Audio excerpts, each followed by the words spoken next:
Hi guys, welcome back to my YouTube channel. Today I'm really excited for this set. We're going to be doing Wednesday Addams inspired nails, and it is so crazy because I decided to challenge myself to do the Wednesday Addams portrait on my thumb, and that is what I'm going to be doing today. So this is Wednesday's full face. This is what I'm going to be painting, and yeah, the goal was to get this as best as I could. So yeah, let's give it a showdown to the startup. I'm starting with the outline of the face, and I'm using Choco from the Nail to Go line to do this. And all I'm trying to just do is just have a quick sketch of where her face is going to be, the hair placement, and her neck and her color. All of that, I'm just going to have that down.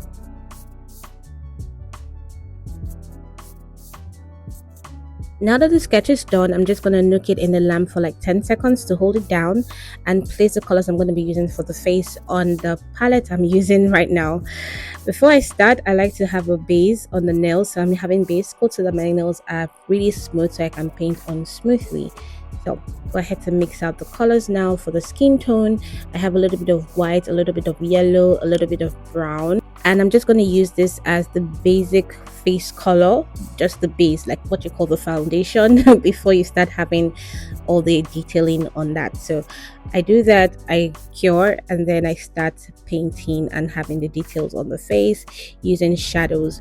One thing I have to say is when you are painting and doing something like this, you don't want to have very deep colors because you want to build the colors on, so you have to do a lot of mixing. So I have on my palette a little bit of really watery base coat that helps me to water down the colors that I'm going to be using to like build dimension on Wednesday's face.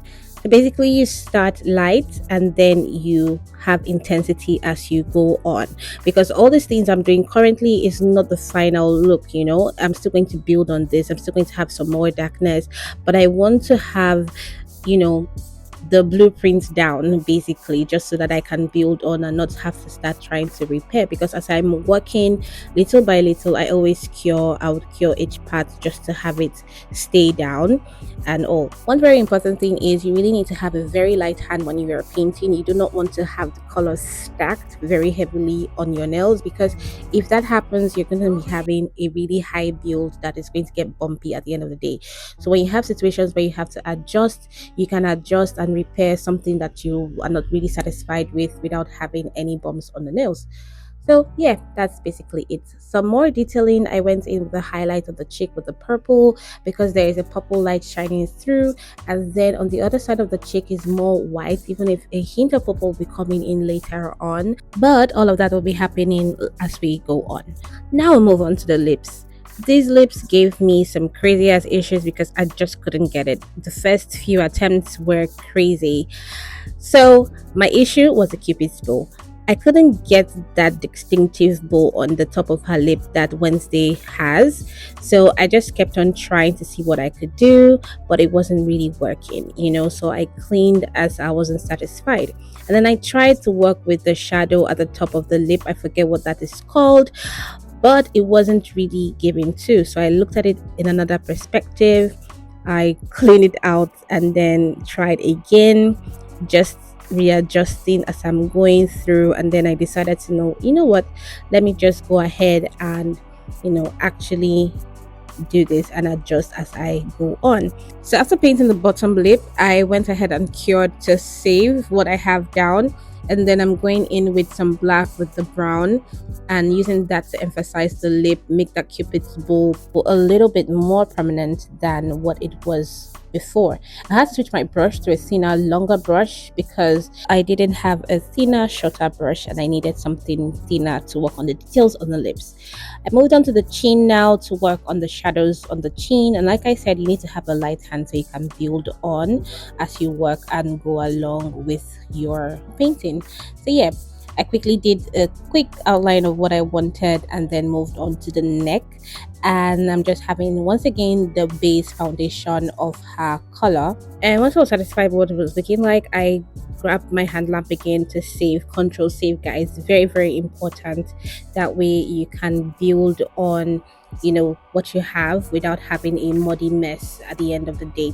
So yeah, putting in the dark and the light of the neck, and then moving on to the hair, starting with the fringe as best as possible. This I think was another part that gave me some issues, and at this point I was already getting tired. I wanted to be done with this portrait already, but I also wanted it to look really perfect. But it's so hard to paint black hair, so I tried to get the shadows down, the light part down, get the plaited hairs, pigtails that she has, and then work on the highlights with the purple and then with the black.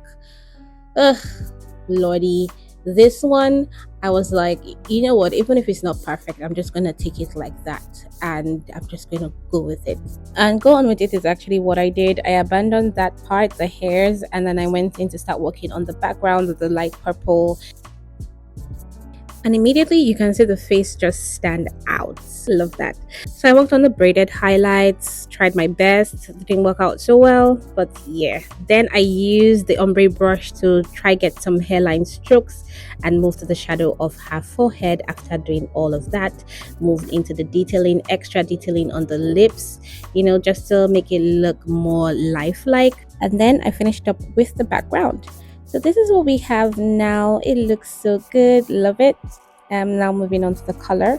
And although what I have is looking like it's white, it is actually not a true white. I did mix a little bit of brown and yellow into that white. And for the shadows, I have a mixture of black and some brown. And once I was done with that, I just moved into the shirt. I used only black for this. I wasn't trying to do any shadows or whatever. I just went in and painted black. Like I told you, I was already getting tired, but not too tired to admire this work of art. So I kept that, and I'm going in with the details of the shirt. And for that, I just did really tiny ass crosses all over the shirts. Yeah, and once I was done with all of the crosses, I worked on the highlights of the hair and the highlights of the background. I did that, and to blend the background, I'm using my ombre brush. And after that, I went in with some little more highlight details on the cheeks, and I blended all of that out. After blending, I did a full cure in the lamp, and after which I'm going to go in with some top coat on my nails. It looks so good. It looks so good, I have to say. So I cured that, and now I can show you what I had on the rest of my nails, because I had actually done them before I painted the Wednesday portrait, but I decided to show the portrait first before showing the rest of my nails, because that would have taken a longer time. So yeah, I went in with black on my pinky, which is something I rarely do. I'm actually one of those that think black all throughout my nails doesn't suit me. I'd rather do a black French tip than cover my nails fully with black. But this actually didn't look so bad when I was looking at it, so I just decided to let it fly. I moved on to the middle finger of my nails, and for that I'm using purple. This purple shade reminds me of the school uniform of Nevermore, and yeah, I just had that on my middle finger. And once that was done, I cured the both nails in the lamp. The product I'm holding currently is a textured white gel. Use it to do like texture, and it's very, very thick. So I want to have aura detailing on the middle finger over the purple, so I'm just stamping the sponge into the product, and then I'm going to be putting that on my nails and stamping the white onto the purple until I have a really nice aura look. On reveal, the white is not looking as intense as I would want it, so I'm just going to layer this some more. So I'm going in with my sponge again to just have it in the middle of the aura, just to make that white a little bit more pronounced. And once I'm done with that, I cure in the lamp. So next I'm going to be grabbing this really beautiful purple cat eye polish. I got this off the Temu app, and it's absolutely gorgeous. It's a really gorgeous color. So I'm just going to be having that on the black, not everywhere, just at the tip of the black.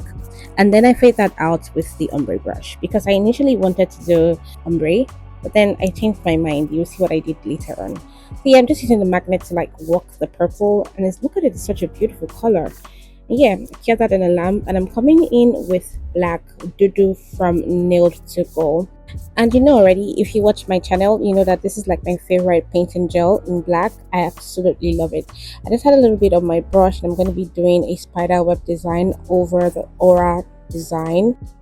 And once I was done with the long lines using the long brush, I switched my brush to the shorter bristled one just so that I could have better control over the short webs. What I really wanted to do for the nails though was the window of Wednesday and Enid's room, but I would not have had enough time to go into the detailing, so I just stuck with this. I cured in the lamp and I'm going into the ring finger now. And on my brush, I have a mixture of rhinestone glue with black polish just to have it very thick. I'm just going in to do a very abstract ring on the ring finger. Yeah, well, so I'm just going in with that. I know your eyes have probably wandered to the pinky finger and you're seeing the cat eye design towards the cuticle area and you're wondering I didn't do this. Remember I said I changed up the pinky a little bit thinking I wanted to do ombre and then I changed my mind. I'm going to show you what I did in a couple minutes. But yeah, I'm just trying to finish with the index finger, still using the mixture of rhinestone glue with black polish just to have a very abstract blob of that mixture on the nails. So I'm just making sure that I do not have any bumpy sides, and this is what it looks like. For the pinky, this is what I did. I just grabbed the cat eye polish and then I painted it towards the cuticle area, used my magnet to activate it, and I felt it looked so much better. So me personally, I'm a gold girly, but Wednesday is not a gold girly, and this is a Wednesday Addams inspired nail set. So I decided to use this champagne silver on my nails, and once that is done, it's now time to apply the top coat on the nails to see the gorgeousness we have within my fingers. Guys, safe to say that I killed it with this nail set. It is on theme and it's absolutely gorgeous. The fact that I was able to nail the Wednesday portrait even by 70%, because I know it's not 100, is absolutely great. This is what it looks like. All the work absolutely gorgeous. The nails are speaking Wednesday style, and we are happy. I'm happy. Thank you so much for watching this video. I can't wait to see you on another one. Leave your comments and subscribe, and please don't forget to take care of yourself. Bye.